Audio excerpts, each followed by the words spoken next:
All right, thanks. I'm Rob Pettit, Chair of the Needham Board of Library Trustees. First, I'd like to confirm that all members and persons anticipated on the agenda are present and can hear me. When I call your name, please respond in the affirmative. For library staff, Kim Hewitt, Director. Here. Dimitri Kyriakis, Assistant Director. Here. Gay Ellen Dennett, Reference and Programming Specialist. Here. And Faith Chrisley, Reporting Secretary. Here. Thank you. And for trustees, we've got Carol Thomas. Here. Anna Giraldo Kerr. Here. Kay Cahill. Here. Rick Hardy. Here. Tom Harkins. Here. Jay Fialkov. Here. And myself. And for the Library Foundation of Needham, we've got Joan Smith. Hello. Hey, Joan. Hi.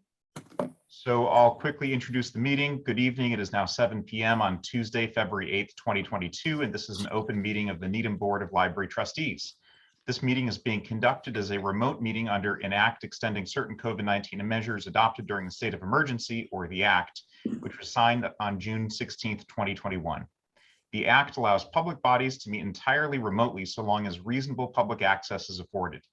This meeting will allow public comment by means of the chat function only.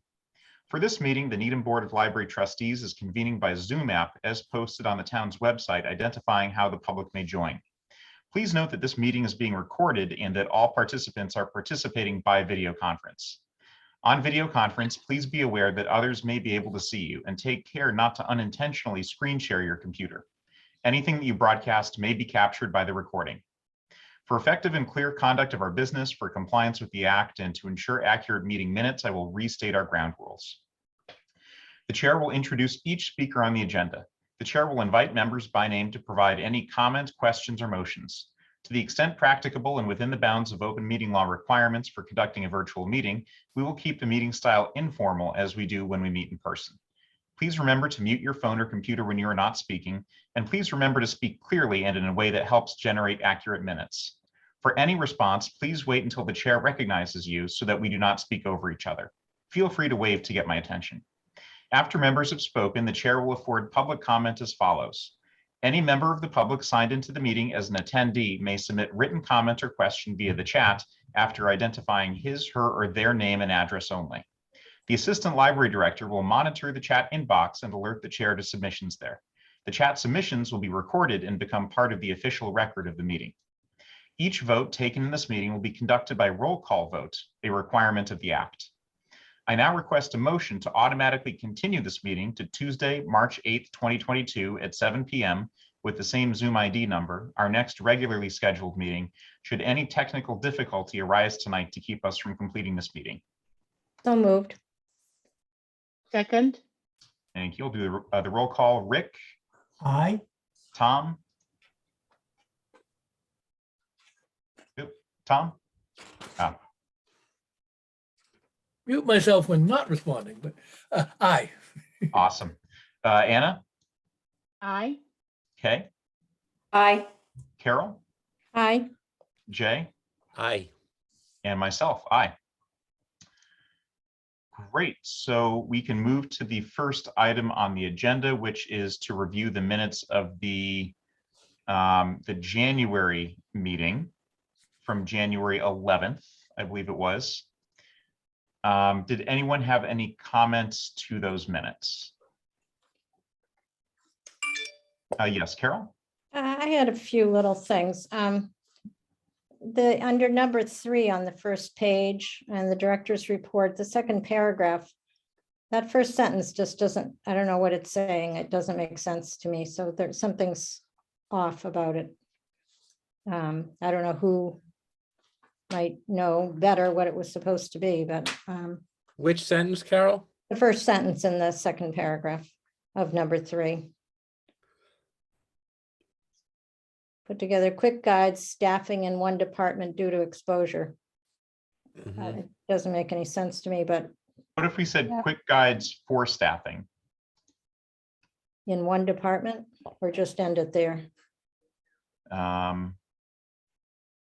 That probably for staffing so that someone else can quickly fill in. Maybe that's what the guide is for.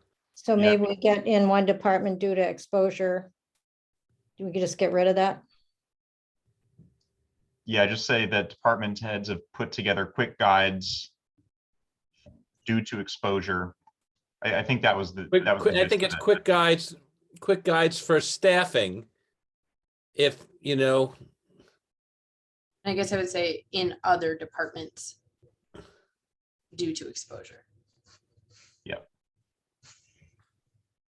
Quick guides in other departments? Yeah, or in all departments. I'm not sure, All right, all departments.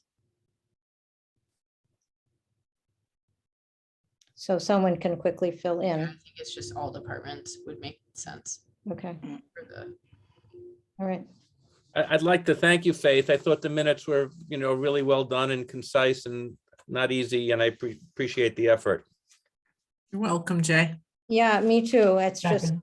sometimes it's hard to capture whatever. When I actually- was a young lawyer, I used to dread doing the minutes for meetings, so. I still do. I do minutes on a weekly basis and it is not easy. Mine are not this good, so. Well, I think if you go back to the meetings, sometimes we don't make that much sense. So it's kind of hard to make the minutes make any more sense than we made in the meeting. Number 5, financial reports on the second page. I think I don't know whether that should have been 80,661 and something. That figure is not the right number. Balance of state aid as of January 5th. I think you stated it was 81,455 and change, but Kim, did I miss a number? Is it 80,661 period 00? well, that is one number that comes up, but I think that's not necessarily the balance. of Right one. state aid. Yep, if we go back to the minute or back to the financial report from last month, we can pull the correct figure. I think it's just one digit off. It might be, but I'm not sure that actually was the right number now that I look at it. And then the 24,000 disbursements, that must have been a dollar sign. Dollars. And then in the second paragraph there in number 5, it's the Weller Fund, WE is the name of the fund, of the trust fund.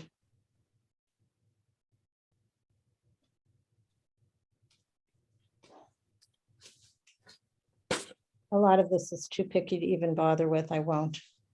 So that's fine. Oh, that's good. The spellings be correct. That's great.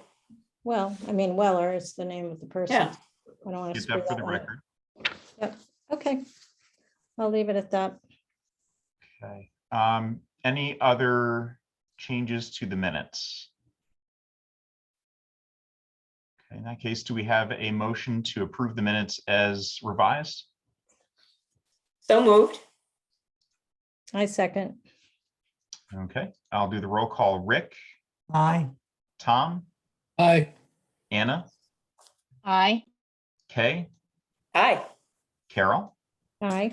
Jay, Aye. and myself, aye. Great, and I'll turn it over to Kim for the director's report. Thank you. So the big news was that the finance committee meeting is over. It was held on February 2nd. I really appreciate all the help from everyone in preparing for that. It's a huge relief to just have it, have gone to one, seen how it goes. So Well done. Thank you. Yes. Really Really well done. thanks. I think it went well. I look forward to seeing what they recommend. We know what, Kate recommended at this point were the top 2 things that I was making the case for, which is the full-time administrative assistant position and moving some money into our materials expenditure line for overdrive spending. It wouldn't take up all of it, but we would be looking to move it into that budget and pull a lot of it away from state aid. So we'll see where that goes. We also just cataloged our Chromebooks and hotspots, which is something that I think staff were really excited about, and they were using kind of some different manual systems to lend them out over the past year. But now they are requestable in our catalog for Needham residents. And any person from any town in Minuteman with an active and, appropriate card can come in, and if we have it available, they can check it out, but they are not able to place requests. So it's kind of our way to prioritize Needham residents. And that was thanks to Veronica in children's, actually. So that was really nice to see happen. And then in other kind of bigger news, Kay, Danielle, and I met on Monday to talk about the website, which we'll kind of go into later. Initially, I didn't have anything in my report for the website in the old business, but now we do because we met yesterday. Was that yesterday? Yes. And we will kind of give an update there. And we had the new select board member, Kevin Keene, stop by for a tour the other day, which was really great to show him around and see how excited he was about the services we offer. And he seemed very supportive of the library. So that was really nice. We also have a few new people starting. One just started today, Kevin Kwok. He's in circulation. He also works at Dover Public Library, so he's coming to us with experience already with the programs that we use and general Minuteman policies. So that's really great. And he is very friendly and affable. So, you can, hopefully we'll run into him soon. He's working a little bit of a different schedule right now to train. And then we have Kim Regan starting in technical services part-time on the 14th, so next Monday. And I'll be emailing all of our staff tomorrow to kind of introduce her because we kind of just got everything official yesterday and today. So I'm excited about that starting up. And we had wrapped up interviews for the last vacancy in children's, but we just decided to go back and actually interview one of the other candidates and that'll be happening next week.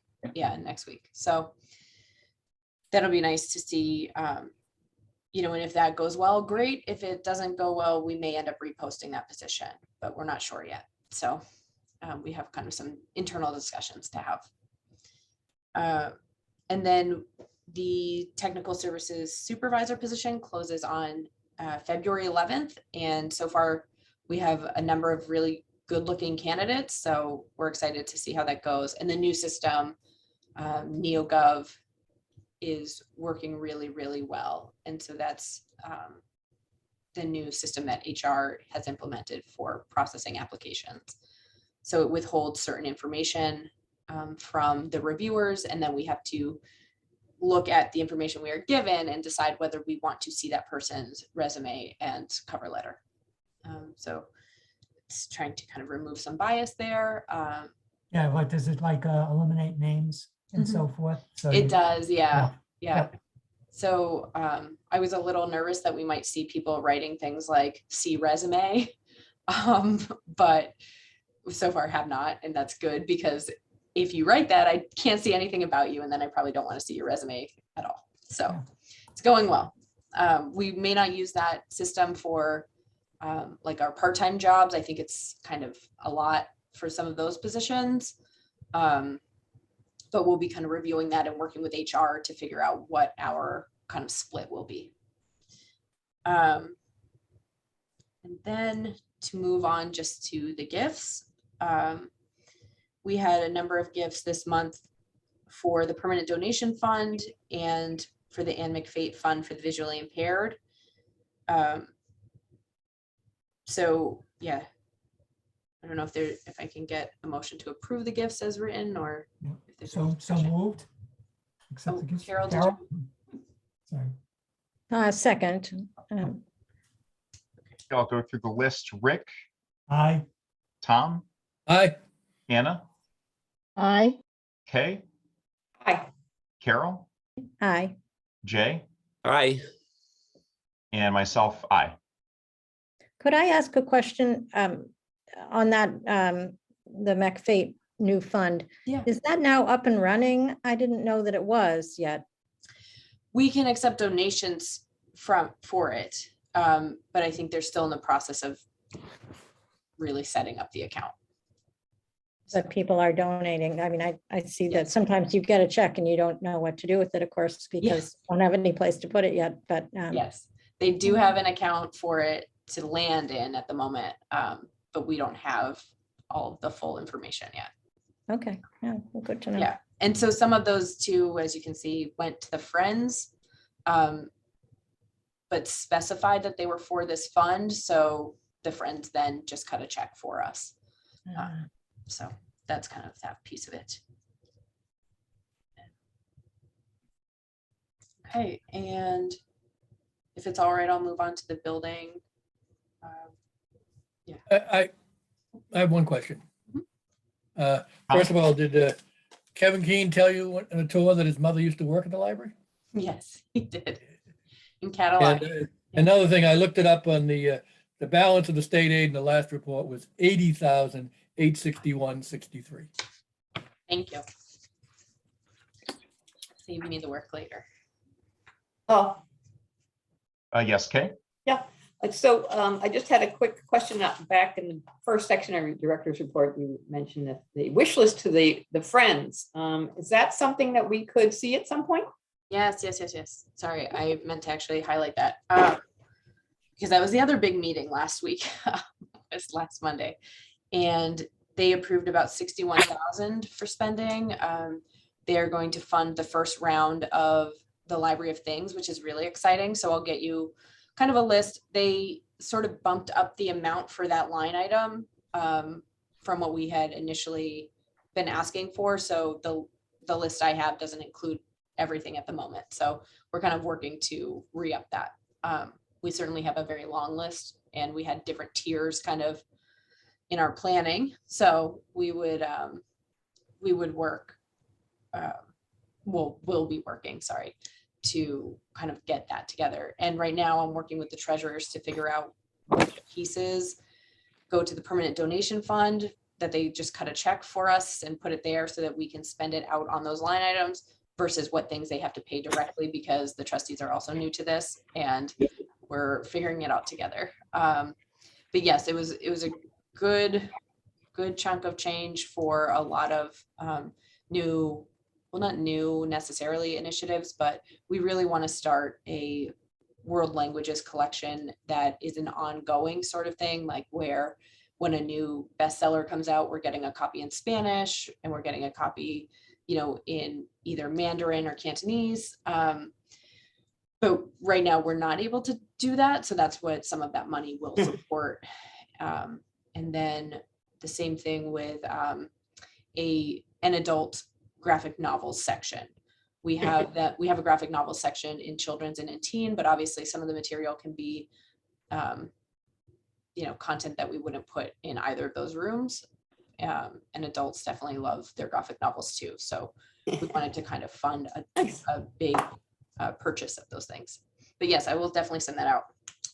Excuse me, how much did you say they approved? And the It was about 61,000. Great. Yes. I think It was bigger than usual, but it was a different time frame than usual too, because the other one had sort of lapsed, and we're looking at these new initiatives for like the Library of Things and these collections. Yeah. Okay. Any further discussion on the beginning part of the director's report? Okay, Kim, I'll turn it back to you. Okay, so we'll move on to the building. I'm sorry, can I just add one thing? Because while she was talking about the FinCom meeting, can I just add one thing, Rob? Sure. Sorry. I just wanted to say that it was my impression that the members of the FinCom were extremely impressed by Kim and by her comfort and familiarity with the materials. And I think they were also impressed by the request for a couple of sort of new things, the teen room or the children's lighting or whatever, that gave them the sense that the library is on the case in terms of what they can be doing without, while at the same time being sensitive to the budget, at least this year. And so I just, thought my impression, was that it was an extremely successful hearing in terms of getting the FinCom on board and comfortable with the direction that the library is heading. You know, and I thought Kim did a great job. She was over prepared, and even though she didn't have a chance to say everything she knew, you had the impression from the FinCom that they had a sense that she was on top of everything. So Thank you. Agreed. Yes. I was watching Jim Healy's reaction. He wasn't saying very much and trying to read his reaction, and it didn't look very positive. And so it was great to hear what he had to say at the end. So Yeah. that was great. Great A job. comment about 50 years? Yeah. Yeah. Well, more so in terms of his, his comments being favorable to everything that he heard. from Yeah. Kim, on that night. So that's, yeah, great job. Oh, thank you. I had the same reaction when he was speaking up. I was like, oh, I can't tell how people are feeling on a Zoom. So it was good. I was very, very pleased to have it over and that it went well. So, yeah. Okay. Is it all right to move on to the buildings? Sounds good. All right. So we've reopened our second floor bathrooms. I had mentioned last month we were having some clogging issues. The carpenter had wondered whether it was okay to have a keyed entry system. And so we had some back and forth with the buildings department and the legal department, I guess, and everything's been decided that yes, we can absolutely have a keyed entry to that one bathroom. So we are moving forward with that. But in the meantime, because it had been much longer than we anticipated initially, we just opened the bathroom as is for the time being. And we're hoping that the carpenter should actually be in by the end of next week. Angel's not in this week, so I doubt he planned for the carpenter to come this week, but they are definitely on it, and I'm excited about that. We've gone through, well, not we, Angel and Jeff, the custodians, have gone through all of the chairs in the community room, and this was related to it was related to a warrant article from a budget, I believe 2 years ago. So we Very are famous cheers. yes, the Infamous. famous chairs, Infamous. I've heard. So we are waiting to order new ones in the meantime because the fire department is supposed to come and do their inspection. And part of that, I believe, is that they are wanting us to have a occupancy count on that room. I believe they're required to. I'm not 100% sure, but I'm sort of waiting until they tell us how many people can be in there before I buy a bunch of chairs. But we are moving on that as well. And then the others the ones we were going to get rid of, we will probably offer to Parks and Rec. They had some interest, and we'll have to dispose of them properly and all of that. We did have a leak that was found in the archives and genealogy area, which is, concerning.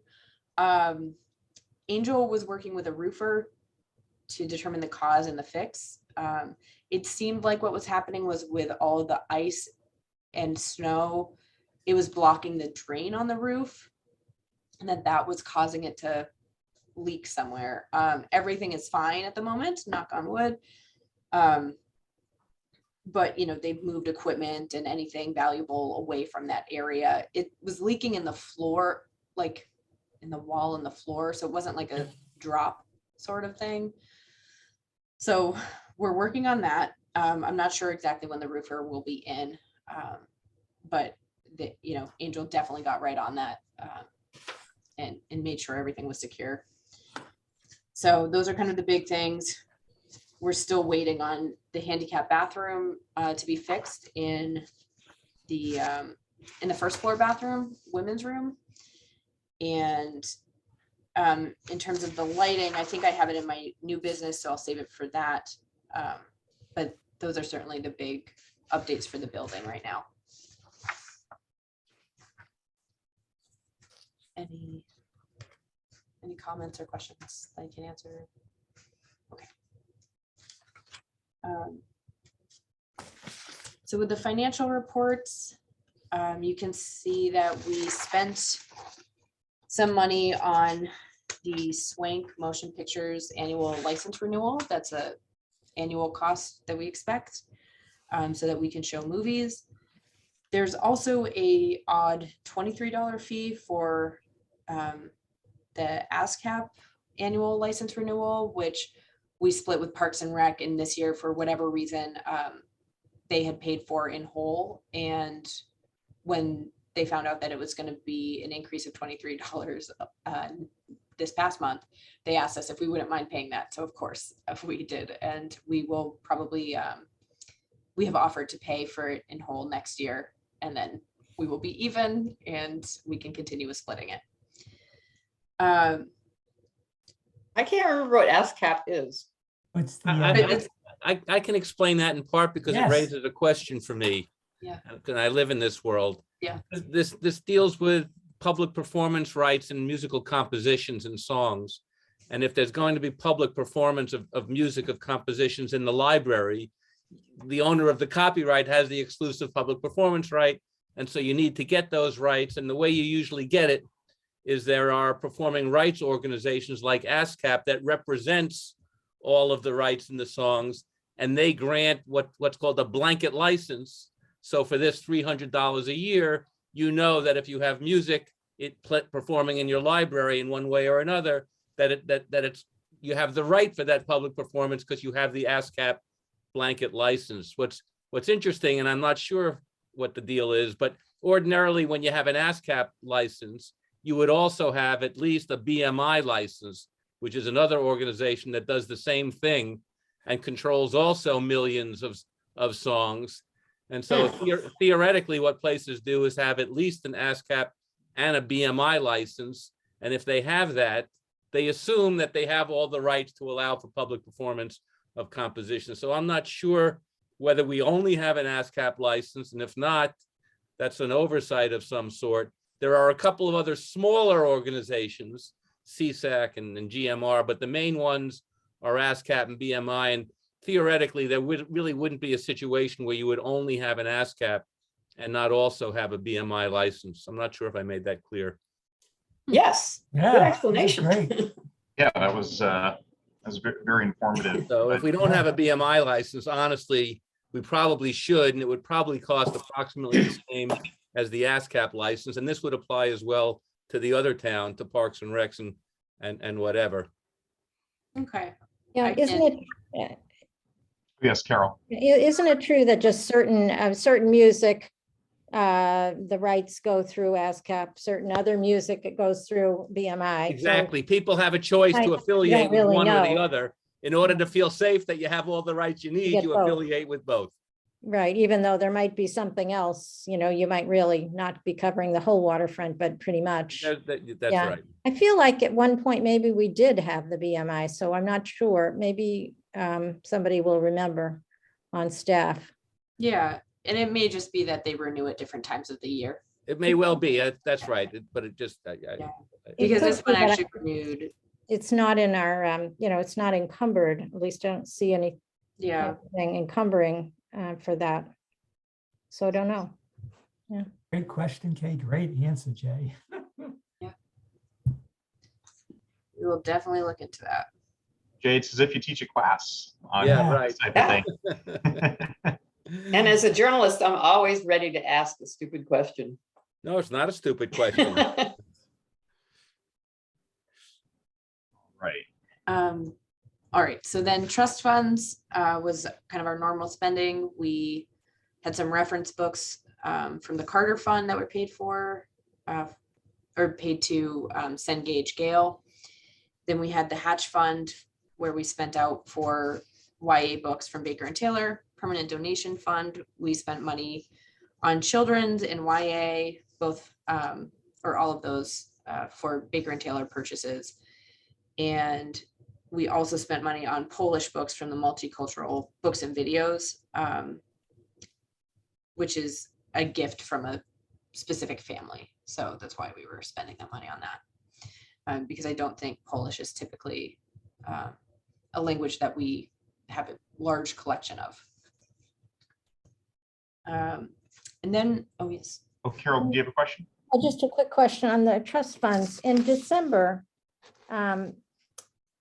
We voted to encumber $1,000 from the Tolman Fund for the 2 McIvers that I anticipated, $500 each.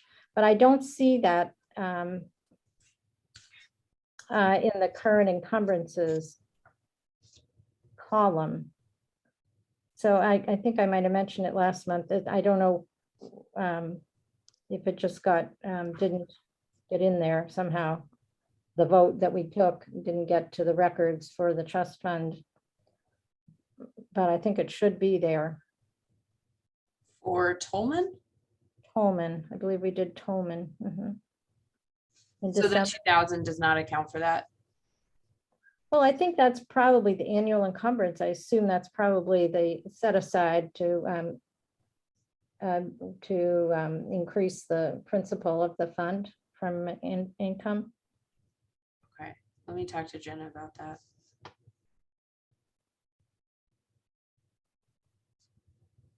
That's coming up. That's one reason I'd like to, make sure that it's there in order to ask for the trustees, the trust fund people to allow a check to go out. Yeah, that should not be a problem, but I will make sure it's accounted for in her records. Ellen tells me that often temporarily we, the friends forward us some money, it goes into the permanent donation fund, and then the trust fund reimburses the friends. They for- do, and that's because the commissioners meet irregularly. Well, and- yes. Yeah. And I think I'll ask Gail. Ellen, hello. I'm here. I will ask the friends for a check. Just Yeah, I please think send that'd me be the good exact, For both if of it's them. her name, I will give me the amount. I will ask for a check this week. Yeah, they're both 500. I think I gave you the names for both of them and the amount is Okay. 500 for each. Yeah. Great, thank you. Sorry about that. We'll definitely take a look at that. And then we had an update on the motions and the votes that took place last time.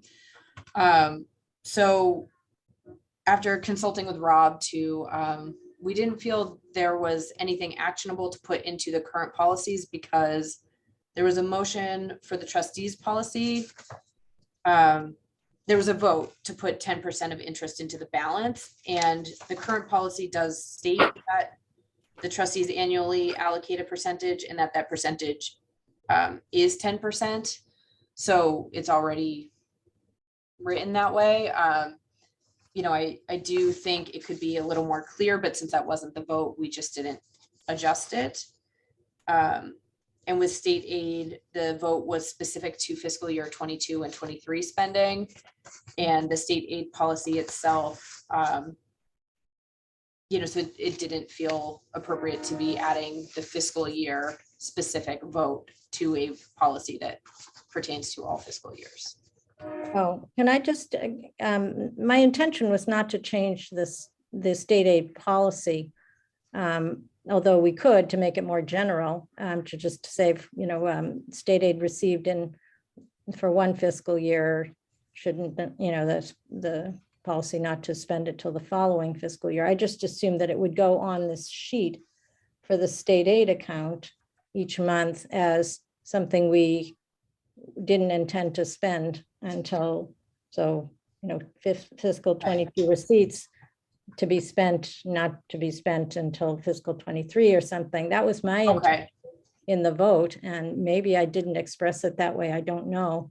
Have to go back and listen, but that was I just like for the FinCom to see that isn't just loose money rattling around there, wanting to be Yes. spent on, something they want us to spend it on. yes. That was my reason for doing that, actually. So Was- adding it Front to, and Center, just on the statements, the reports each month, yeah, that was not something. where I see you say fiscal year 22 receipts, Right, then you could have in parens, available for spending in fiscal year 23 or something. sure, we will add that yeah, that was the reason. On the trust funds, I just didn't read the policy as saying it's forever what we say in here. I read it as saying in 2018, when it was last amended, that was the amount, the current amount. But it seems to me each year we've renewed that, have voted on that amount, the percentage. Really not because it's, I suppose we could just go along, but it struck me the way it was worded. Maybe we should just put it in the policy until further, changes in the policy. This will be the amount or something. It would be a very tiny change. I think you had some thoughts about the trust fund policy anyway, so maybe you could roll it into whatever thinking. I think I read it as saying the currently voted thing is 10%. And so that is until you vote to change it from 10% that it would remain. But I think if that language wanted to be clarified in some way, that's for you all to discuss. All right, well, maybe next time we're working on that policy, we'll just, make that tiny change. But it sounds like we're all in agreement that that should continue at that level this year. Yeah. Yeah, But I think that's really what the motion did, was just to kind of affirm that rate continues in effect.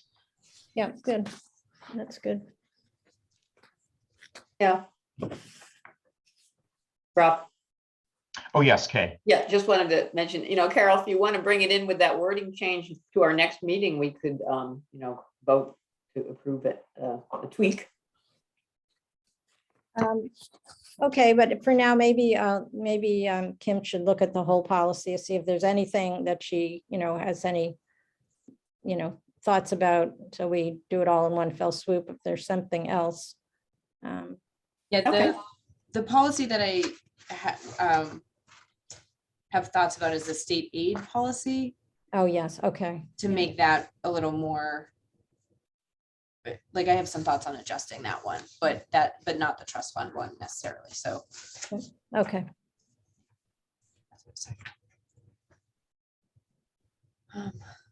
Okay.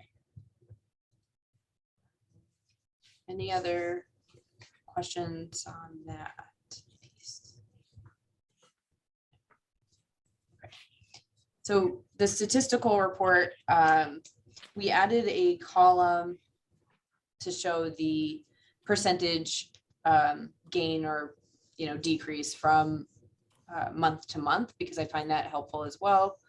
So I had added that this month. I'm going to talk to the folks who prepare the report about adding that in, just even for my own sake, so I don't have to go and do it with different pieces that I'm looking at. You can see that our circulation totals were still trending down slightly, and then our website hits were really increasing again. And so I think it's really showing a trend that when there's been a surge, people are really resorting to our electronic resources and not coming in as much. So we'll see if that continues. I would be really shocked if that changed in December. So our computer use is very steady. We're down 0.17%. So, not too much. And children's programs had actually been up in December. And I think that's just one of those differences with children's programming, when you might be more willing to come out when you have a child at home all day. So that's encouraging you to be outside. So yes, again, kind of to be expected, hoping that they'll start trending upwards soon. But since these are on a delay of a month anyhow, I really don't, I don't expect that. I'm sorry, I think I said December's earlier, but I think January, I would expect to see the same trends. Right.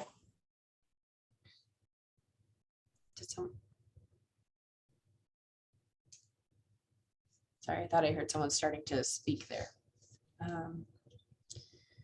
So for new business, if that's okay to move on to, I will, yeah. I wanted to request usage of the Will Goose Fund. Actually, I was just digging into our trust fund records.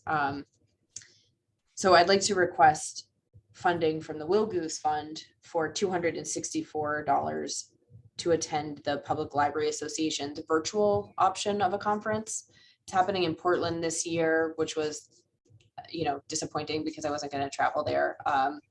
But I think, in my opinion, it's one of the best conferences because it's specific to public libraries. Now, in my digging, I don't know if this is opening a can of worms. I did find that there was a planned spending budget for the trust fund presented in February of 2021. However, it said it was for the fiscal year of 21, which was July of 2020 to June 2021. And so I am a little confused why it was being presented in February of that year. And I also could not track down anything that had been prepared since for the current fiscal year that we are in. So I would love to work on that because it did have a big line item for this type of spending so that I wouldn't have to come and ask each time. But I'm unclear on why it's presented when it was presented. If I can get clarification around that. It doesn't make sense to me to have the planned spending request happen in the middle of the fiscal year that it's talking about. But I don't know if there was actually, some reason that I'm missing because I don't have the historical context. I was just talking. I checked the Tom minutes. about Did you check that, did you check the minutes? Yeah. Yeah. Of that time? Yes. So there wasn't any reasoning given. It was just, here it is. But I checked it to make sure too that it wasn't a mistype on the fiscal years that it was, in the calendar year that it was corresponding to. It could be that it just came at that time because people have been running like crazy, maybe that's just as soon as anybody could, get to putting a budget together. This is like a budget for spending of trust funds, correct? Yes. I was just talking with Tom earlier because my mind was fuzzy about this, about whether we, typically approve the spending. I see that, there's money going out from particularly other than the permanent donation fund, funds that come from the Friends or the foundation for particular things. And neither of us could quite recall, but it seemed to me there ought to be a budget. So I think that's a great idea. And then you'll have leeway. You won't have to come asking for each thing. You'll have a budget and we'll have already said yes,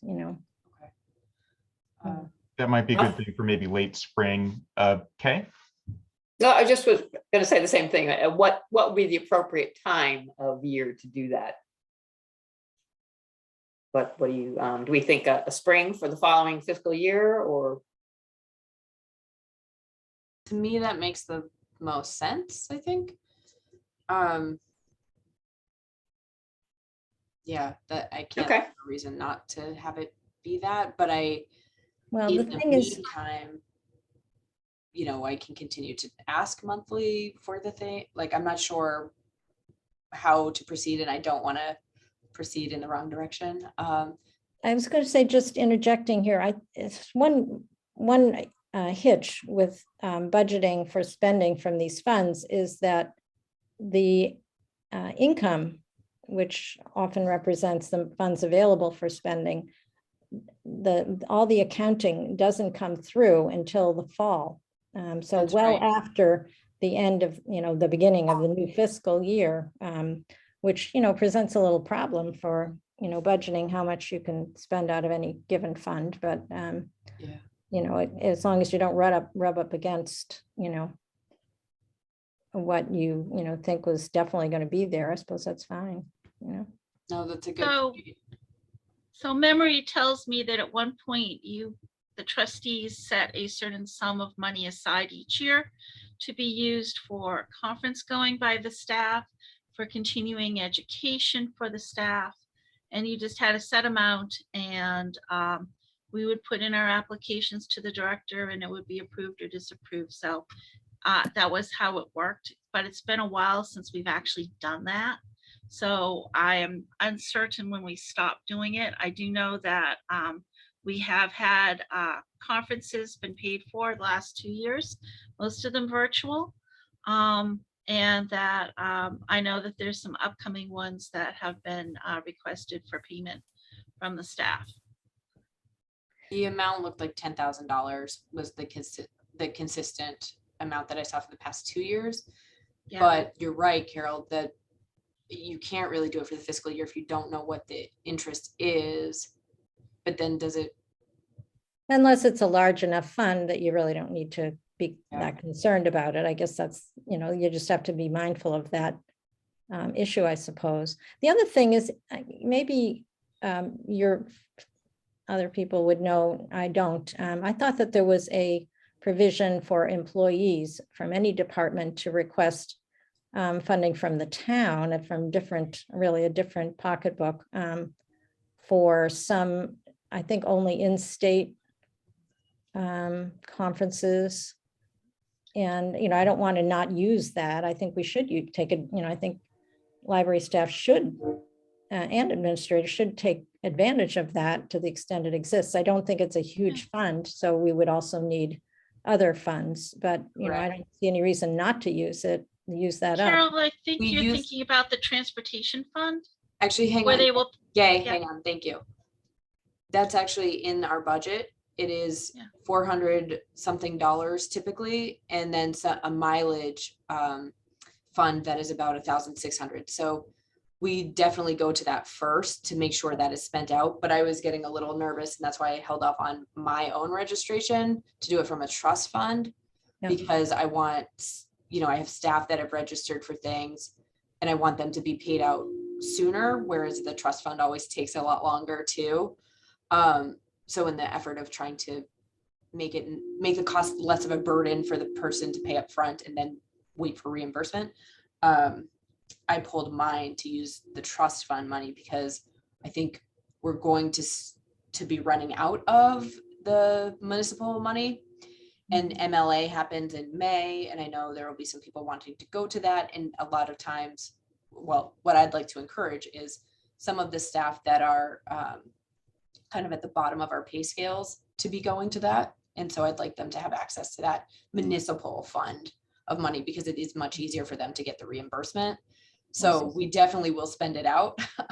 But yeah, but this is where I was like, okay, so do I have to go about every single amount that comes out of a trust fund that isn't based on a donation to a specific thing?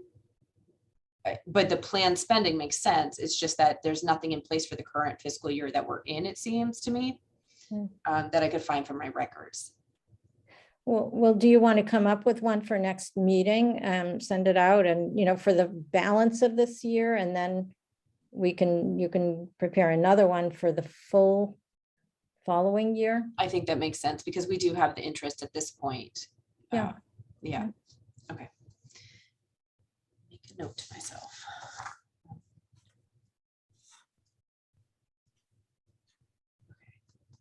Rob, Tom wants to speak.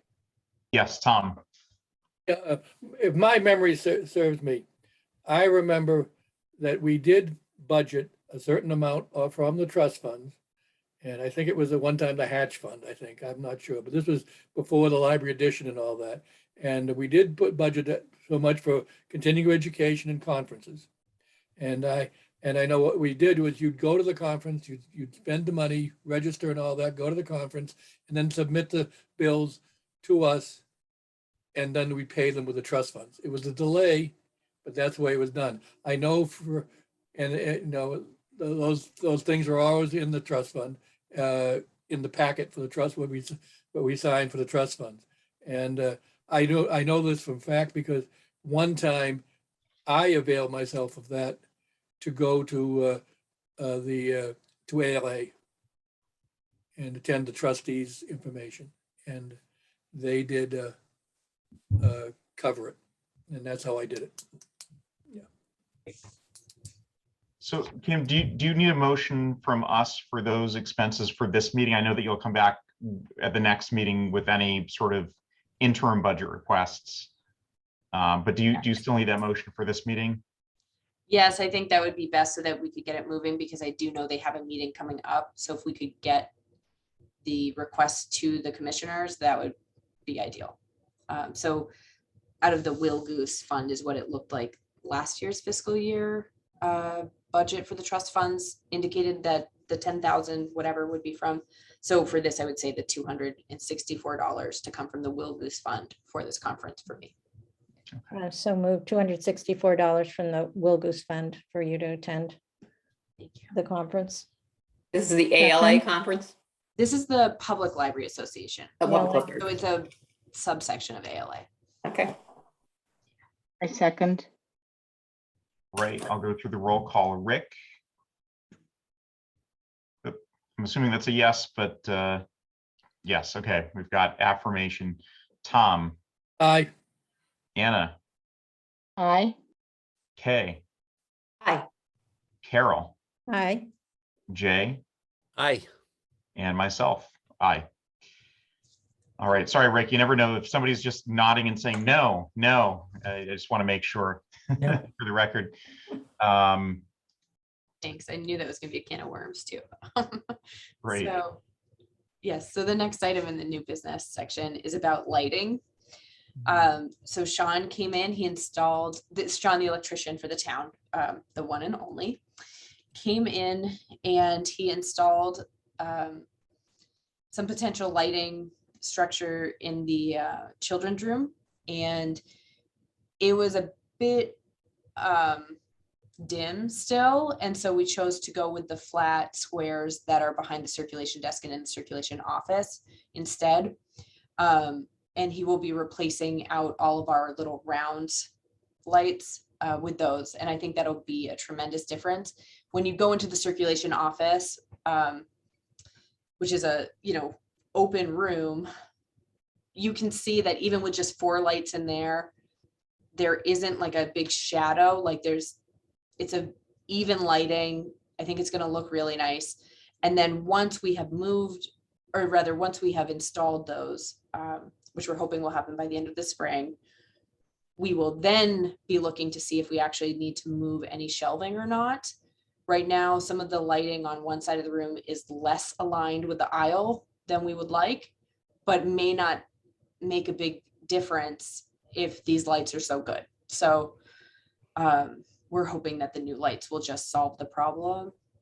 But if not, we'll work with buildings to kind of get some movers and help us shift those, I think, 3 structures or 4 structures. And while he's at it, we are going to have him add the same type of lighting along the large print section of the library because it is very dark over there. And Ironically. I know, not helpful ever, and especially not if you have sight issues. So the contrast really helps, and there is none over there. It's all shadowy. So he's going to work on that too, which we're really excited about. And those lights are things that he already has in stock. He has a big inventory of, and he was going to get back to me about whether there would be a cost to us specifically or whether it's covered just by his job and them having the materials. So I will definitely report back if there's any spending for us. Yes. Jay? I just want to say, because you probably know that I've been big on this children's lighting room from the beginning, and I'm just want to make sure that we don't accept a partial solution. I feel strongly that kids should be able to walk in those aisles and be able to see the books. In the adult section, the lights work, you can see the books. And so I just want to make sure that we're careful before we say, okay, Yes. that we're really happy that we have a children's room where kids can actually read the books. Yeah, I agree. And so that's why we had him install that one type of lighting that Okay. we thought might be more effective because it kind of had this reflector, it's a square, but it has like one tube going down the middle and then it's kind of concaved. And so I'll be happy for a it quick was- and easy solution. I just want to make sure that we're not pushed to say yes to something that really doesn't do right. what we needed to do. Yeah, this is fortunate that it is quick and easy, but it's not why we picked it. We did have him install a special lighting structure that Hank had thought of, and it just was it was still very dim and it did not really help. So when you go, next time you're in, I'm happy to show you in the circ office too, just how bright it is in there. And, that'll have a huge effect. And they're also going to change the patterning towards the end where there's a row of shelves along the wall. They'll be adding more there so that that section doesn't become like the large print section currently is, where it's only getting a little bit of light where the aisles were. So yeah, I actually think it's going to be a really good solution.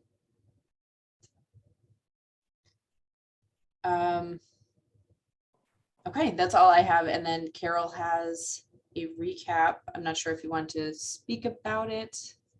Yeah. Yes, I sent it out to everyone, so hopefully you've had a chance to read. It's brief. The question really, is do you have anything you want to add or subtract, number one, but even before that is what is the intention of this thing? It seemed fitting that there be some kind of a conclusion to a 5-year strategic plan, although one does not seem to be required any kind of reporting to anyone.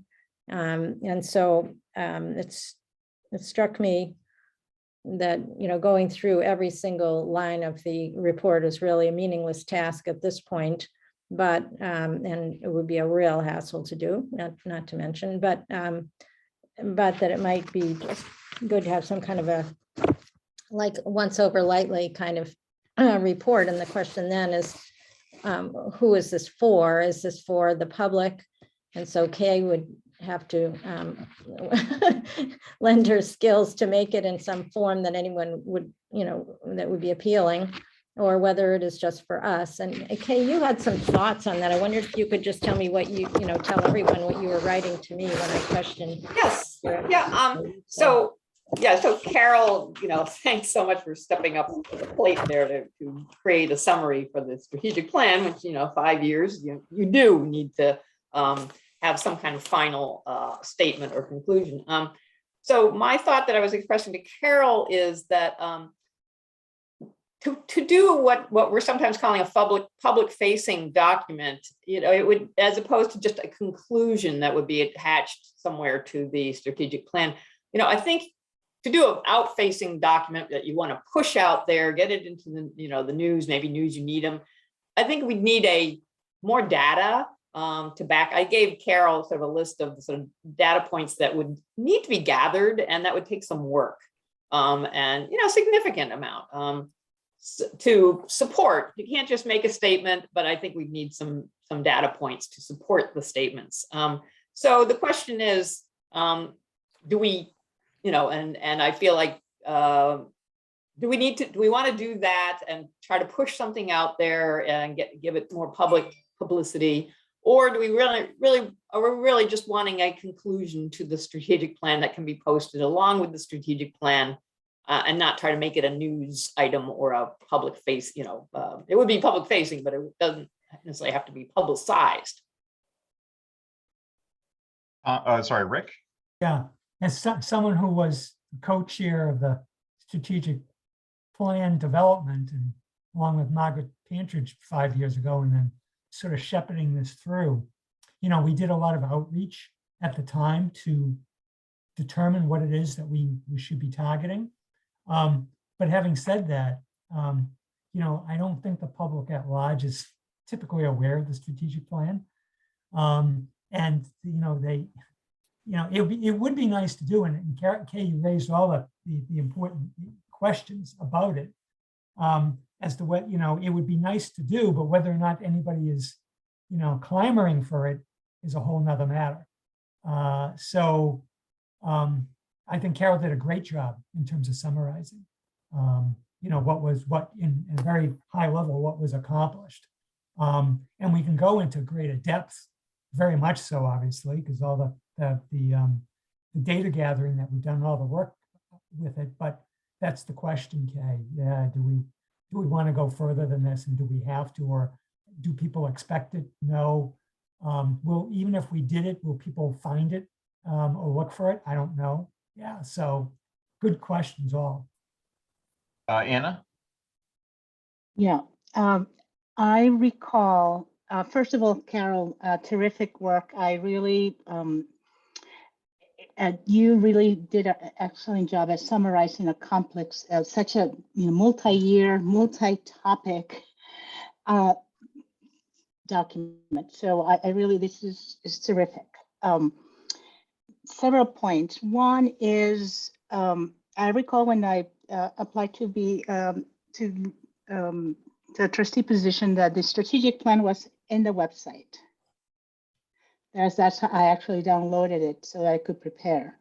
I don't see it here, and it may be there, but I don't. So coming from that expectation, I think, particularly since the public was involved and there were surveys conducted, there are folks who may want to have some kind of closure. Okay, what happened? So to me, there is to Kay's question and Carol's question is both, and there should be some kind of closure to both. Okay, what happened?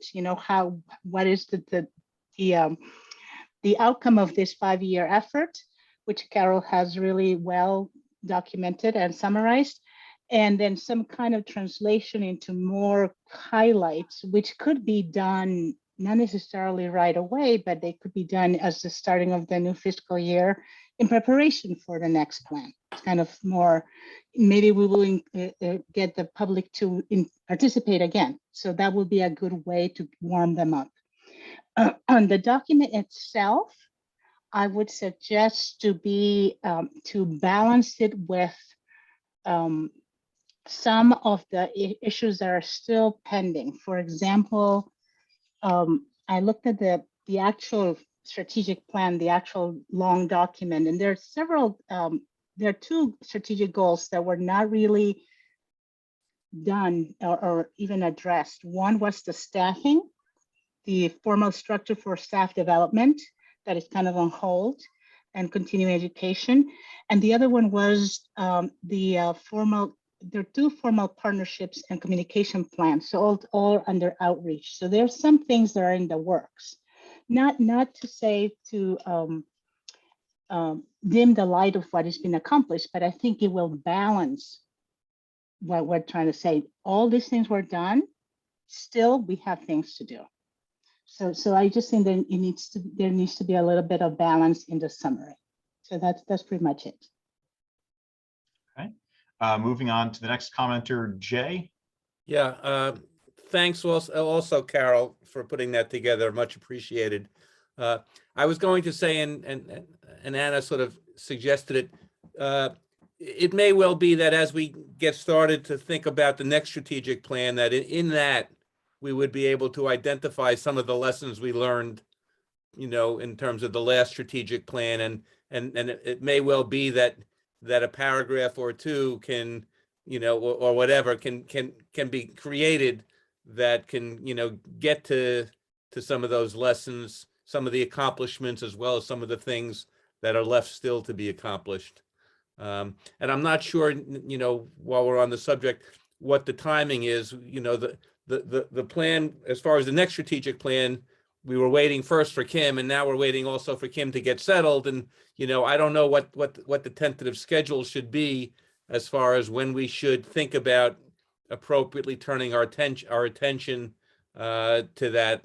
I'm not rushing it, but I'm not sure if we have any thoughts as far as what would be an appropriate time to at least, restart that conversation.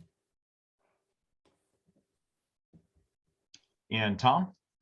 Yes, one source that would be, get it publicized is which would be a good thing to look at, is the town of Needham's annual report. Mm-hmm. At one time, that went to everybody in town, and now it's available online. And for a short time, you could get a CD of it, and you can get a hard copy now. At Town Hall. At Town Hall, they're there all the time. They're trying to get rid of them. But that would be I think that would let the town know exactly what we're doing. The 6 people that read that report. Are you talking about having like a page or two in the Well, annual town we report? always have, in the town's annual report, Yep. there's always a section of the The library. library. This is one. Mhm. And there's always a section, but and it's sometimes, there's a lot of pictures sometimes. Do you know what the schedule is, Tom, for when that information needs to be collected? I do not know. I do not know. I think the annual report is a requirement. I think the town clerk probably oversees it. I know used to be a town report committee that worked on it. And I don't know what it's done now. I'm sure the town manager is responsible for it now. But I don't know how, I don't know what we've done. I'm sure the library, provided the information for the town report. But, Yeah. this might be something to include because it's up to date and, and it's cumulative and it tells you what we've been doing. I Anna? also know about that we Sorry. we have a 5-year plan, a strategic plan, which we try to follow. Anna? Yeah, I like the idea. I think the town's annual report is suited. It's that place is one of the places. It shouldn't be the only one. Depends on what that we're going to want to highlight, but it should be definitely a place. And if only 6 people read it, let's change that. Let's promote it. Let's share it. There are lots of comments about the library. People, particularly with COVID, people have relied on the library. So it's a good time for us to take ownership, take the branding efforts in our hands and say, here, you really want to know what's been happening? Go to, here's the link. You have a hard copy here. So we can definitely push that message out. So I guess, I'm hearing a couple different ideas, or perhaps they're complementary ideas, one of which is to sort of take a version of what Carol's been working on. And thank you, Carol, for that very helpful overview of some of the big accomplishments during the last strategic plan. And then it sounds like there's also the idea of doing something a bit more detailed, more perhaps in line with what we've done in the past with our monthly updates, when one trustee will give a update report on one element of the strategic plan. And is that what you had in mind, kind of doing something in a similar format to what we've done in the past? I guess it would be going by Carol's summary. There's list of several accomplishments there.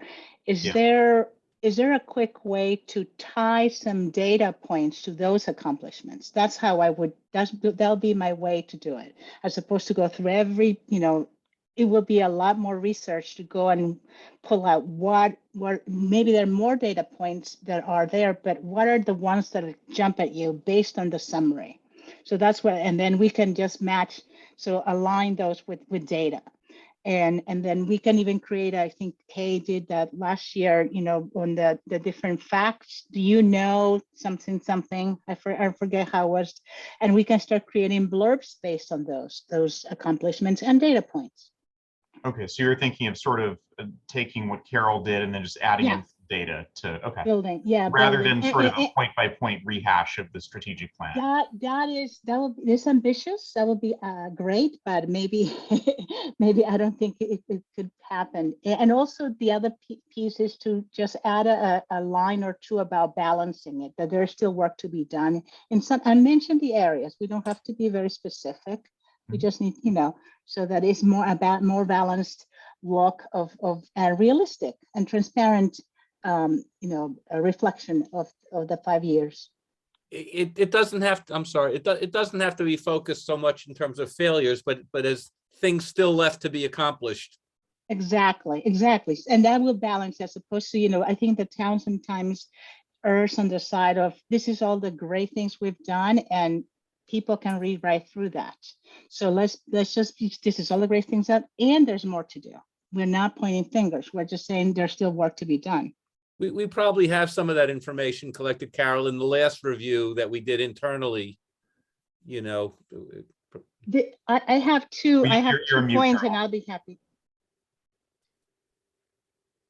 Kay had actually made a list of some things that she thought would be good data points. to put together the list of, the steps have been taken that pertain to our DEI resolution. And it gets a little murky because people didn't put their lists so in the same categories. And sometimes they reports, somebody reports something that wasn't just for that month and is it counted twice. And, so it's a little murky, but could probably do something with that. I tried to do that initially and I kind of wasn't sure it was worth the candle. But what devices are in the STEAM Center, that was developed during this period of time, some of the main things, the 3D printer, of course, but there are perhaps other things. Some numbers about how many programs for teens and how many people, how many teens attended. Comparing the website hits. And I'm not quite sure, Kay, what you were thinking of there, whether it was to compare before the plan started to now or before the, under the old. Yeah, I think before and website. after the website. Pre-new website, old website versus new website. I don't know what the numbers are, but It really gets, the numbers get so affected by the fact we were in a pandemic that I kind of, it worries me a little bit to show that as a Right. progress. Yeah, and that may be the case. I really just felt like kind of each of the points need some backup of some kind, some specific, Yeah. and if the other trustees would be willing to pitch in and come I mean, you up could with just- some of that data. You could just say how many people, how many hits it got, wouldn't say compare it to this or that, just, it's. Right, that would be pretty fine big too. number. But I would like the trustees to join the process. I don't want to be doing this all myself. Yeah, no, I think we'll provide whatever this, background info statistics you need if you are going to do something visual Right. with it. I'm happy to write it up and, but that, I've done this before. It does take a certain deep dive. Maybe Carol, you want to divvy up who's going to look up what and send it to you or to me? Yeah, I mean, it's really not that big a deal. do- I don't think it's that big a deal. And, it's just, it's a little hazy whether the number is going to be the right number. Yeah. And, Have we Kim, decided okay. what? Oh, sorry. Which sorry. format? Yeah. Have we decided what Kim, we're and then- doing? Thanks. Sorry, Anna, go ahead. Oh, no, I just want to say, have we decided what we're going to do before we start divvying up the work? Have we? It sounds like the consensus is, and Kim had a comment in a second. I'll turn to her in a moment, but it sounds like the consensus was that we take what Carol had created and then, as you'd suggested, reinforce it with some data that we can glean from numbers in the past couple of years, and just kind of continue to build off of that. That's what I was hearing, at least. Kim? Just in terms of a timeline, the messages in previous ones say that it's issued each spring containing information from the fiscal year that ended the previous June. So anything that is being reported, like this makes sense to report this year for sure. But I have a meeting with Katie tomorrow and I'll check in with her about what that definite timelines are. And then I can communicate that to you all once I get that answer. She may not know offhand, I'm not sure. But it What the deadline seems is? like, I'm sorry? What the deadline is to get something to. It to seems like whoever- it probably will be in the next 2 months, I would guess, if they have to then, edit everything and print it. But I'm not sure. So I'll definitely ask Katie tomorrow. Anna? Kim, could you also, sorry, Carol, could you also ask her if what are the parameters, like is the library, how many pages or, what are the requirements so that will 2 pages do we need 10 pages or is there a range? So that we know what they're expecting. And I don't know what the library's done in the past that we can compare that to. We have several pages. They're all online too on the Needham mass.gov site under town government and whatnot. So you can take a Yeah. look there too. But I will say, in looking at it while we've been talking, it really varies by department. So I don't know that there's going to be a specific answer, but we can definitely look at what we've done in the past. It looks like they kind of gave some highlights about the library from each of the past or each of the months in that fiscal year. But it was really just 1 or 2 bullet points per month. Are there Okay. graphics in any of, in this report in general for different departments? There are photos and things, and Yeah. yeah. So I guess my question then will be how much liberty or flexibility is there? You know, and then we just go with what we want to do. Yeah.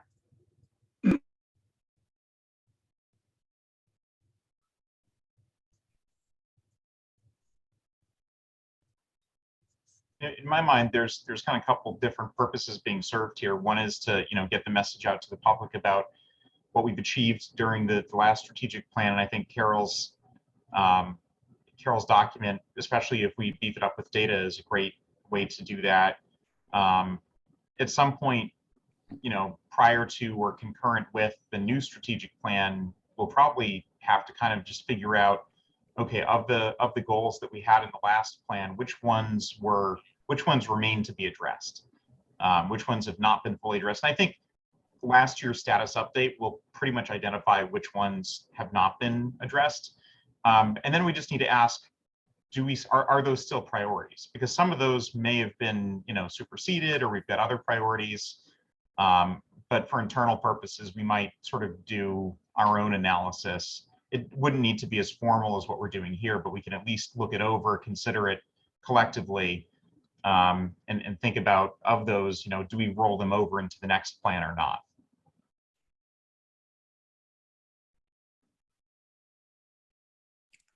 So do I understand I should just go ahead, get some numbers together, get them to Kay, and she'll put something together, and meanwhile Kim will find out when something is due and what other restrictions or guidelines there are for submitting a library something. Does that sound like what everybody wants? We'll add something about work yet to be done. Jay, add Anna, can you just tell me again what the 2 areas you're talking about, staff development, structure under staffing, but what was the other one? There was strategic goal 4, communication, community outreach and partnerships, and strategic goal 6, staff. But is there a particular action? Oh yeah, I have the action and the objectives here. I can email you that. No, I mean, just which things you think we ought to be highlighting as Oh. work to be done, that's all. Oh, okay. We're going to generalize it. Yeah, it's the these are the areas that need still further development. That's pretty much what I wanted to say. Those are the areas. So Okay. we can, depending on how it reads, we can say, yeah, there's work to be done. In particular, community outreach. There's we need to formalize our plan for our community outreach and partnerships with the town and other organizations. And then we also would like to formalize the structure for staff development.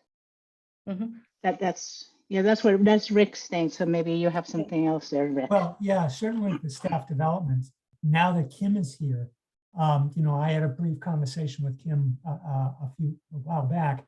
And so she, that's sort of, now that she's here, getting her, getting familiar with the library, I think we will have to sort of wait a little bit and let her assess, and then come back to us and with her thoughts.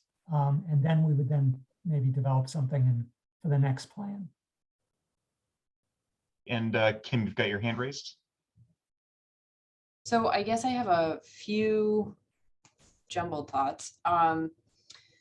One is that in terms of a timeline for a new strategic plan, I had been thinking we would be starting on that road sometime before the end of the fiscal year, getting a consultant going in, end of May or June, maybe. That might be ambitious. because I'm sure we don't have someone exactly in mind yet. But this report comes out in June. Or no, it comes out in the spring. So I'm a little hesitant to really talk about things that were not accomplished from the last strategic plan that would need to be accomplished, because we don't know what the new plan will be. And so typically we wouldn't be rolling over items from a strategic plan like that. So I do have some hesitation with that. I think we could probably talk about it as this report develops and as we figure out the timeline, and then kind of edit a document to kind of highlight the things that maybe we don't want to have in there. But I think sticking to what we have accomplished seems like the right thing, in that we're embarking upon a new strategic plan to really identify areas that we need to focus on going forward, because I can't imagine that the two things that we're talking about wouldn't be part of that strategic plan, but we just don't know. Anna? Yeah, I agree with Kim. We don't want to commit ourselves to saying this is what we're going to do next, but there needs to be a way to be transparent and not give the impression that we've hit every single mark, because that was not the experience. So I think it is up to us to be, to find a way to just in broad strokes, to just, it was an ambitious plan or whatnot, and these are the highlights. There are things remain to be done, something very, very vague, but at least that it acknowledges that we're not just overlooking what didn't happen, and we're being very gracious there. But it's what it is. So, but I also I think that there is a need to be transparent and for the public to expect that from us. I think just not saying anything, it just doesn't. It lends itself to just continue to perpetuate a narrative of lack of transparency. Okay. Yeah, I think there's where good wordsmithing will come in very handy. It can be done in using the proper language. We can make reference to things that maybe were something to look forward to, or without committing ourselves to a next something in this next strategic plan. So I think, and all of us, including Kim, will be able to review this before it's before we publish it wherever in the annual report or wherever. So I think it's a matter of finessing the language on that kind of stuff. Right. We're not locking ourselves into having those be the main priorities or the only priorities, or even included in the priorities with the new strategic plan. We're just, they're still on our radar. Right. Yeah. It's the way you put it will make a difference. So. Carol? I kind of agree with that. I mean, maybe Kim, you'll decide after some public input, and I really would hesitate to say anything about what the next plan is going to be before there's been any kind of public input into what people want. That was the whole, really largely the basis of what we did for the 5-year plan the last time. And out of respect for the community, that's who we're, serving. I would hate to have it look like we've already engineered what we think they need to do, to meet their needs. And for that matter, you might decide, Kim, that you really would like to just have a 2-year plan and have like 1 or 2 main goals and really drill down on those.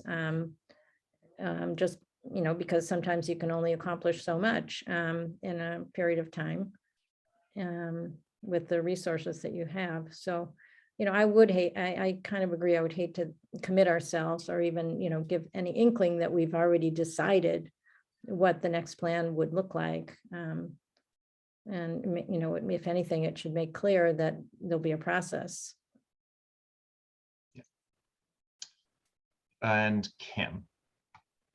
I also just want to say too, I think there's maybe different things that we can put in different places, where on our website we could have much more transparency about whatever we want to say without making it sound like we're committing to those things for the future. But they, you know, in the annual report, maybe is a more concise version, and we could point people to our website to find longer versions too. So it's something to just consider. But again, this is like, we're not there yet. We don't know what the deadline is or what we need. So I don't want to get too much into how we go about it at this point, but I feel good about the overall conversation about kind of the numbers and I think the things that we would need to promote. Should we move on then to old business?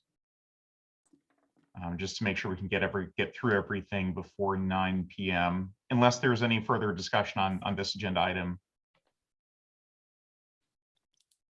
Okay. In that case, Kim, I'll turn it over to you on the first item under old business, which is the security camera update.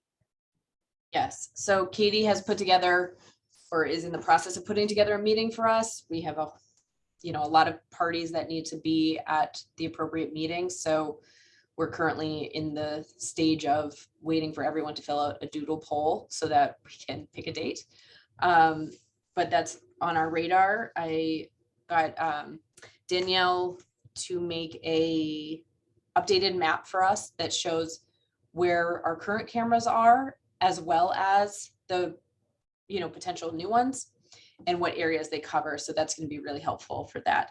But other than that, there's really nothing, that's kind of not really anything official to report. With equity and inclusion, we had 41 children's titles purchased, 33 reference, YA, and AV titles, and 21 nonfiction titles.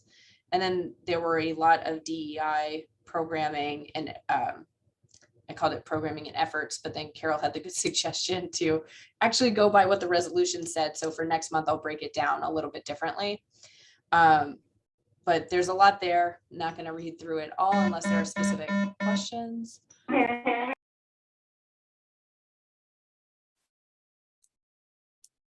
Okay. So if there are specific questions, I'm happy to talk about things, but everyone, thanks to the folks who reported back. And for marketing, there was nothing to really report there. But for the website, there is now some items to report. Oh, Anna, sorry. I didn't see you. So yeah, just you said I just missed that part because of the alarm. You said that you're going to break down the programming and the training, right? Yes. Okay. And could that be retroactive? I don't know if so the prior months, they're all in the 3 buckets, in the 3 categories, or going forward, whichever it is, but it should be. I think it would be going forward. Okay. Excuse me. And I do have a couple of DI reports. Do you want me to do it after? Oh, sorry. Yes.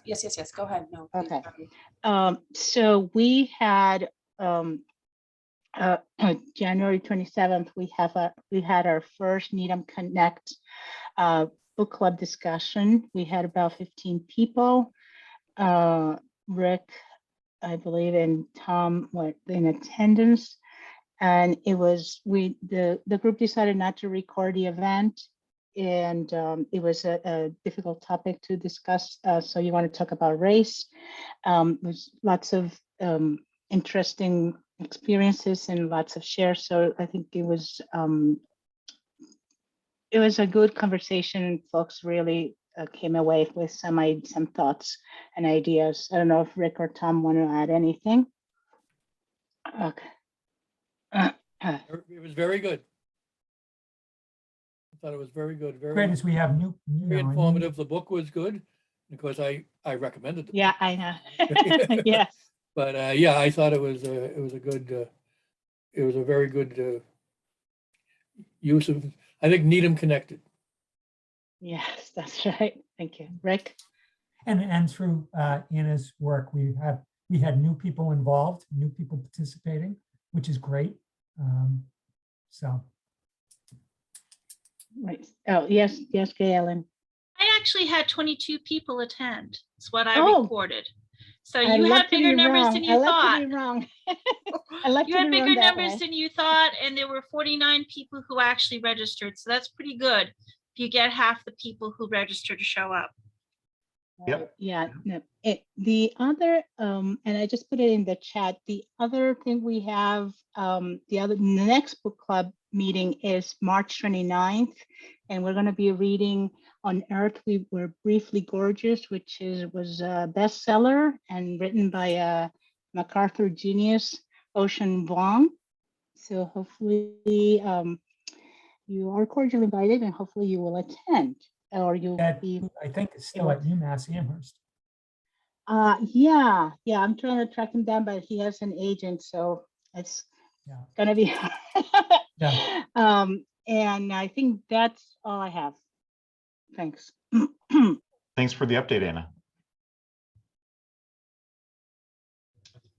Okay, so for the website, as I mentioned, Kay and Danielle and I met on Monday, yesterday. And that was really, really helpful.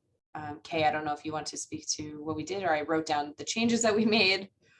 Yeah, I mean, either way, I'm prepared to kind of give a little bit of an Sure, yeah, overview. Or, go ahead. you know, actually, Gay Ellen, can you put the website up or share your screen with me so I can put it up? Because I think it would, just so people know what we're Give talking me a about. second and I'll get it right Okay. up. Great.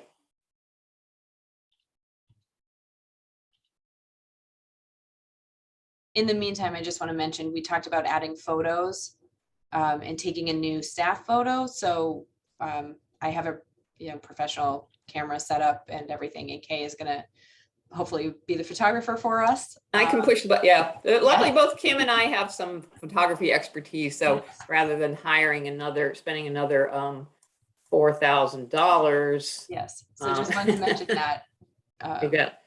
So yeah, so a new staff photo is the main thing.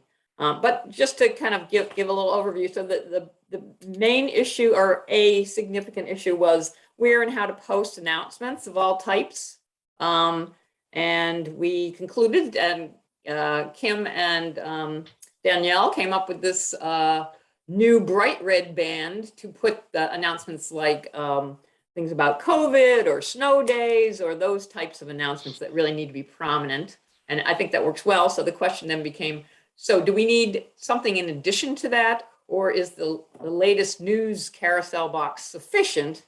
And we discussed the pros and cons, and our group, Danielle and Kim and I, really concluded that that the latest news would be sufficient, but that we would change the name from latest news. And Gail, if you could scroll down to that carousel, and change it to Spotlight. Now, because latest news just didn't seem to capture what that was really about. This can be anything, like events, it can be announcements, it can be, we've got a new book hook display, or so it's not really news, which can be confused with like media outlets and newspapers and things like that. So Spotlight, or if we have another title that works even better, that's fine. The text is easy to describe. So, and the idea would be to update this every week and try to keep it fresh and work a little bit on the arrangement of, see, if you look at this one that Gail has, where it says Chromebooks right now, so you can see that this thing that shoots up from the bottom, this screen that comes up, is blocking the word hotspots. So there's a little work that needs to be done in terms of when we configure these, the staff configures these announcements to make sure they're fitting it properly in the box. So, and in regards to this same carousel, we discussed, as the rest of the board knows, whether to move it up to just below the events position, but we kind of concluded no, because a lot of what's going to be in the Spotlight, at least a fair amount of, is events. So that would be sort of redundant to put it in right after events. And also we would lose some of those really easy access little boxes here that are kind of highlight things that are not always, that you kind of have to dig down in the website to find. There they are, right in the, the databases and the Wi-Fi hotspots and museum passes. Those take much more digging if we don't have them there. So though, that was why we concluded we would keep the spotlight carousel, formerly the latest news carousel, in the same spot. We talked about the big blue at the top of the screen, which mobile website is very important these days. More than half of website hits in general are on the mobile app, and on the mobile app, the screen, this big blue box at the top, the Discover box, the hero space as they call it, is very big and dominate and takes up most of the screen. So that was the one thing I think we decided to go to Sterling about, was to see if we can shrink that down a little bit shorter on the screen to bring up some of the content. And as we discussed, getting more photos on some of the pages that lack them. We have some photos from the photographer who came in, or staff can take their own photos and enliven some more of the pages. Kim had, as she alluded to, we talked about bringing in some camera equipment and staging a new staff photo, which we definitely need. And possibly doing some small groupings of children's staff and circulation and those types of things that I'm going to help with, my modest camera experience. And just in general, trying to keep the website a dynamic place with regular updates on the prominent pages, and using the social media to drive people there. So I don't know if Kim, you wanted to add to that, or expand, or if the trustees have any thing they want to. So I just wanted to point out the name changes to a couple, or heading changes, I guess. Oh, yes. Because that's come up a couple different times too with different folks. So yes, Gay, thank you. If you go there, or if you scroll down to those boxes to, actually, yeah, if you can just scroll down to the boxes, that would be. To the, what is it? Did you know we have? Yeah, the did you know we have section. On the main page. We we offer updated digital content to be ebooks, movies, and more. And we updated, what was it? It was online resources. Yes, to be research and databases. So because they're more clear as to what we're talking about. Yeah. That's a lot better. Yeah.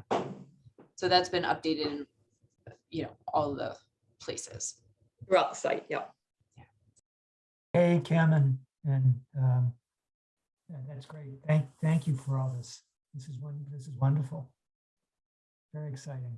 Yeah, it's good. I mean, we've had the website for a little over 6 months now, and with the little tweaking now and then, and using it on a regular basis, it's really come together nicely. And I wanted to thank very loud and clear to the staff who really jumped in, embraced this whole, and started using it, and are continuing to do so. So thank you, everyone. Perfect. Well, Kay, thank you very much for that update. These seem like some great changes, and especially just the little things like those clarifications. Online resources really doesn't tell you what it is, but when you see research and databases, that's much more inviting and specific. So that's fantastic. So unless there's anything more in the website, we can move up. Jay.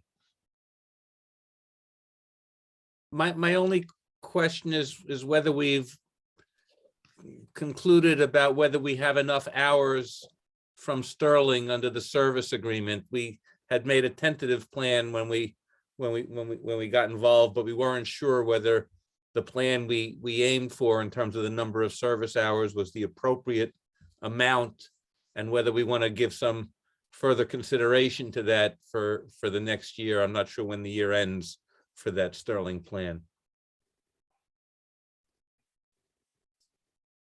I mean, right now we do have a number of hours left, but some of them were, I believe, about half of the remaining hours, whatever that number was.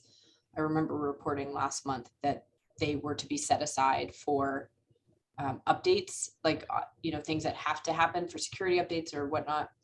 But we may have, I'm just not sure whether we have some left because we haven't been using using them as much as we'd like, or whether we're comfortable that we have. We've been using them a good amount. I feel like every other week I have emails from them, but with tickets in and things like that.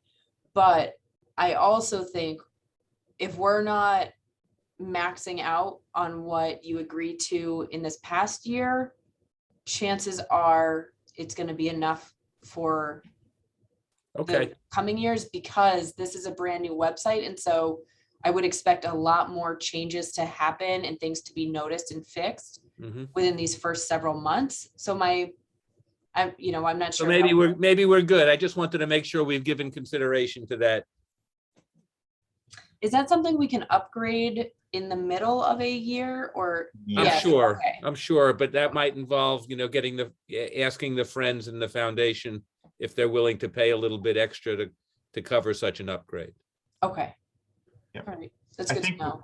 much like an old school cell phone plan, once you go above a certain number of hours, then you just pay a set hourly fee. Great. Anything else on the website? In that case, we can move on to the Art and Exhibits Committee report.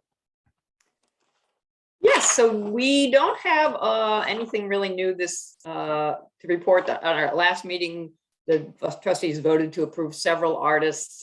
We still have some slots and some things that need to be clarified.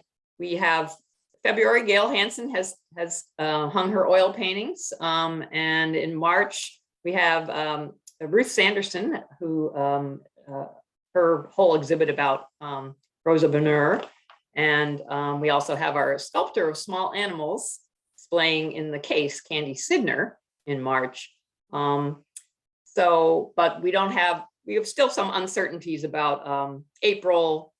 Well, April's probably open studios. May is a little uncertain. And we have some other empty spots that we're still working to fill. Our committee needs to meet again. Gail, do you have anything that you wanted to mention or? No, I actually just wanted to let you know that Gail Hansen actually is monoprints and silk screens this month, not oil. Oh, not oil. Okay. Oil is next month with Ruth Oh. Sanderson. Oh, I have that wrong on my list. Okay. Yep. Okay. Thank you. Great. Thanks for that update, Kay. We'll move on then to the McIver Series. I know we've got an exciting program coming up this coming weekend. And I'll hand it over to Carol for that. Hi, I think I've sent out a reminder to everyone. It would be lovely if you could attend. But I think there's been a pretty good sign up for this program as it is. People don't always attend if they sign up. I'm the guilty party there, of course, because I get involved with something else. But I'm hoping that'll be a successful program on notable Needhamites. It's an interesting topic for those who live here. And then we'll move on in March to an entirely different topic. There isn't a theme to this year's McIver. Just two topics that seemed interesting to me. So that will be on the chemical mercury and its the sort of pollution aspects, social justice aspects that it brings into discussion with professor from MIT, Professor Seelan. So that is it. Nothing really newsy. Please come if you can. They sound like very good programs. I'll try to be there. Thank you. Perfect. Thank you, Carol. We'll move on to Friends of the Library. I know there was a program this past weekend that was very well attended on slavery in New England. Jay, did you have any other updates? I wasn't able to stay on for the entire program committee call yesterday, but any other updates? No, they dealt, as Kim mentioned earlier, with the wish list. And my impression is, for the most part, the Friends pretty much supported everything that was asked for. There may have been some numbers that they thought belonged in a different category. I don't remember the details, but for the most part, the Friends were extremely supportive of Kim's requests. And there's beginning to give some thought to, the programming for next year and down the road, potentially a 50th anniversary event, which, in a preliminary meeting, me among others are dreaming about possibilities for that. Joan, that may be something that down the road we talk with the foundation and see if it makes sense to be joining forces as we collect our thoughts, maybe we can follow up with you guys about that. Sure, absolutely. Yeah. Perfect. Thanks for that update, Jay. And Joan for LFN. Yeah, Foundation really doesn't have any updates this month. Okay. Thank You you. haven't lost the money. No, the money is still there. So That's good. it's doing very well. It's very healthy. So We'll we're all quite sleep pleased. better at night. Yeah. Great. In that case, that brings us to trustee comments. Rick. Yeah, I have a quick trustee comment. And obviously this is going to be recorded and for posterity, but I believe that that Rob spent his birthday evening with the trustees, because I believe this is Rob's birthday today. Oh, yes, you'd be correct. Thank you. Oh, happy birthday. Birthday. What better way to spend a birthday? Yeah. Exactly. Well, thank you. Thank you, Rick. Anna. Oh, happy birthday. One more diversity and inclusion related announcement. The Needham Rotary Club, along with there's actually the Rotary District 7910, which is comprised of up to 50 Rotaries from Brookline to, I think, Central, past Framingham. They are having a DEI Summit, March 26. I just put the link in the chat. It's a free event. There's several of us participating from Needham, but there are different, there's also, they're inviting towns, different towns and cities to share their DEI efforts. So if this is something of interest to learn or to participate, they're looking for speakers. Maybe the library may want to, share something or just attend. So that is March 26th. Thank you, Anna. Kay. Question on something that Rick sent around, the warrant for the $60,000 space planning study. I don't know, I'm just trying to learn about how that process works. I don't know, Rob, since you're a town meeting member, what happens next? So I'm probably not the most knowledgeable town meeting member, but it sounds like that has been inserted by the select board. So I would imagine that will be voted on at the forthcoming regular town meeting. Yeah, I saw that it was that I think Kate released it to the warrant. And obviously the FinCom will have to weigh in on that too. Because you don't see that yet, because it's the draft. Tom, you could speak to that too. I'm sure. I think what it'll be in the capital budget situation, which is it's usually towards the end of the town meeting where all the capital things are outlined there. And it's proposed and everything that, and it's explained by through the the select board, I think, does it. A member of the select board will be doing. So that's to come out of free cash, is that right? That's the warrant proposal? That would come out of cash that was not used from any of the town budgets by the end of, well, free cash comes from different places, but one of it is the unexpended balance of the overlay. Every time the tax overlay, every year they put aside some money to in case people have appeals about their tax bill or something like that, and then it's and the money left over afterwards becomes free cash. Mm-hmm. That's one of the free cashes, and that's one of the most the largest. I think that's one of the most significant sources of free cash. as some people, as a finance committee people in the past, it's no longer, it's not free and it's not cash. But- Oh, go ahead. I don't quite Yes. understand the timing of it because, where they're voting on this, in May and the fiscal year isn't over. So I don't know how they decide, but I mean, if we had some, say, salary in our budget that wasn't used, that would go to the town, right? If it's unused, it would go to the town, and then that at some point could be spent on something else. Not necessarily library, but correct? Am I correct about that? Sort of, yeah. And, Yes, but free cash usually cannot be used. The town does not use free cash for continuing operations. They and won't. the timing for this is that I believe this is like 3 years out at least. Oh, Yeah, it's not, they vote on it in 5-year chunks of time. So we wouldn't be on the in year. This would be, I don't know, 25-ish or something. That kind of remains to be seen.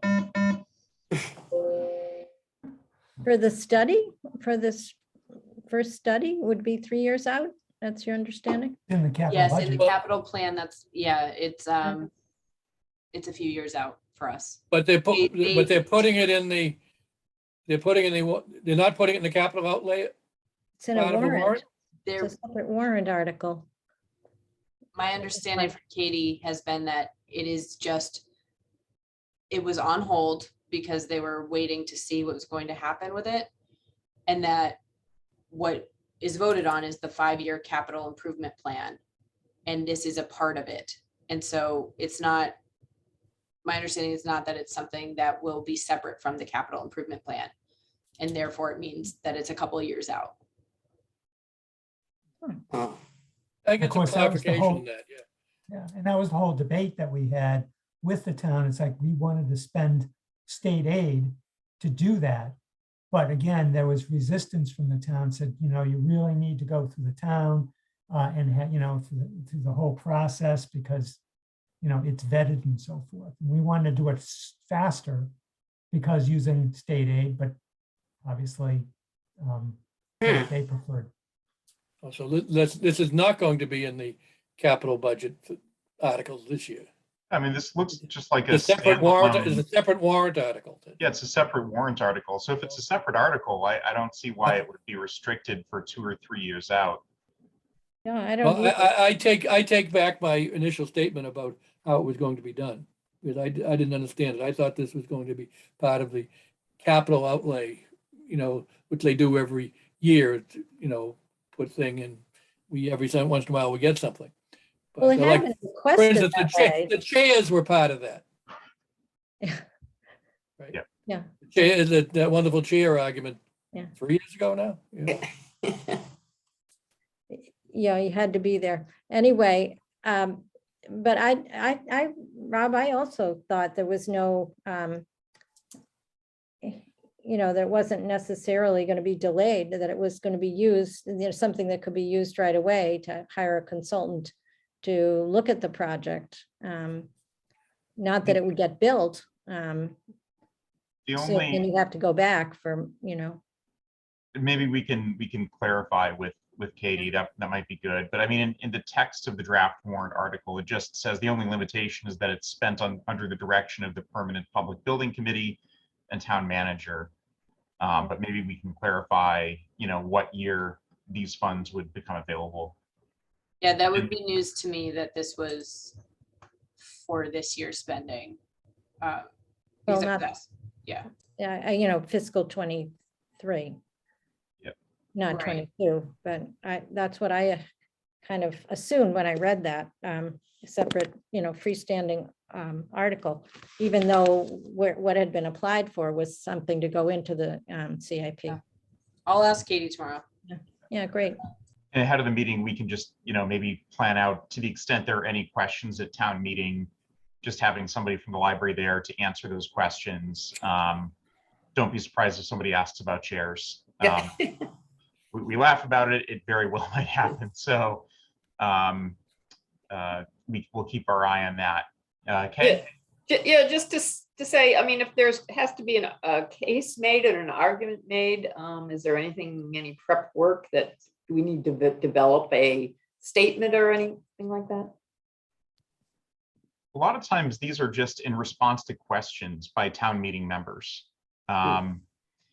So a lot of times it's just preparing, a quick summary of what the need is, what the idea is, and just being able to answer questions on the fly. That's, at least in my experience, that's kind of the primary role, to the extent that there is somebody from the library there to answer those questions. If there are any, I mean, it might be passed by consent, in which case there's no debate. But whoever's the chair is automatically a member of town meeting.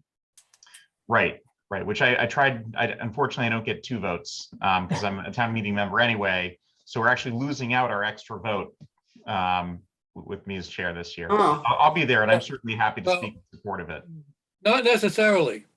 When I was chairman at town, and I was a town meeting member from precinct G, I counted the votes. Ah, And Just kidding. Just kidding, for the Could you record. find a few, Okay. it's one. could you find a few votes? Tom? Yeah, Could you find us a few votes? yeah, I can do that. No, but I mean, and they say, and the moderator always says, be sure to count your own vote. So I counted my own votes. No, just kidding. All right. Anything else before we adjourn tonight? All right. In that case, do we have a motion? So moved. Second, All right. I'll do the roll call. Rick, Aye. Tom, Aye. Anna, Aye. Kay, I Carol, aye. Jay, Aye. and myself, aye. Thanks very much, everybody. Thank you. Talk to you next month or sooner.